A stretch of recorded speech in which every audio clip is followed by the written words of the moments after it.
చేయటం అనేది ఒక అలయన్స్ గవర్నమెంట్ ఏర్పడింది.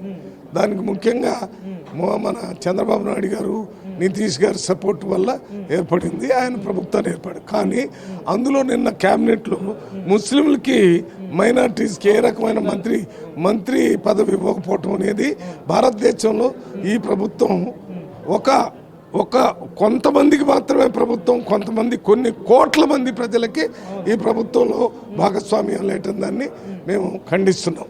కానీ అబ్కి బార్ 400 బార్ అన్నారు, కానీ 240కి ఆగిపోయింది మోడీ సీట్లు. సో ఎట్లా చూస్తారు సార్? ఏది అబ్కి బార్ 400 సీట్స్ వస్తాయని చెప్పేసి మోడీ చెప్పడం జరిగింది, కానీ 240కి ఆగిపోయింది. సో అంటే ప్రజలు తిరస్కరించారు ప్రధానంగా. సో ఎట్లా చూస్తారు సార్?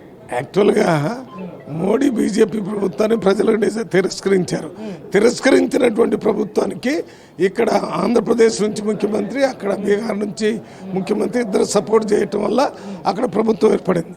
లేకపోతే అసలు ప్రభుత్వమే ఏర్పడేది కాదు. వాళ్ళిద్దరు కూడా సెక్యులర్ డెమోక్రటిక్ గవర్నమెంట్గా ఏర్పడాలంటే కాంగ్రెస్ పార్టీ సపోర్ట్ చేసినట్టయితే ఏర్పడేది.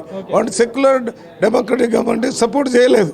ఇవాళ భారతదేశంలో ఇంత పెద్ద భారతదేశంలో ఒక పాకిస్తాన్లో ఉన్న ముస్లింల కంటే ఎక్కువ మంది మన భారతదేశంలో ముస్లింలు ఉంటే వాళ్ళకు మంత్రి పదవి లేకుండా చేస్తే మరి ఏమవుతుంది? ఈ దేశంలో అంతర్గతంగా మతాల పేరు మీద, కులాల పేరు మీద కొట్లాట వచ్చేటటువంటి అవకాశం ఉంటుంది.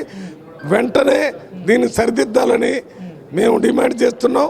అది మన బయట నుంచి మన సపోర్ట్ చేస్తున్నటువంటి చంద్రబాబు నాయుడు గారు, నితీష్ కుమార్ గారు ఇంతకుముందు సెక్యులర్ విషయాల మీద మాట్లాడారు కాబట్టి వారి ద్వారా కూడా ఆ కేంద్ర ప్రభుత్వం మోడీ గారితో ఒత్తిడి చేసి మైనార్టీకి ఒక మంత్రి పదవి ఇచ్చేటటువంటి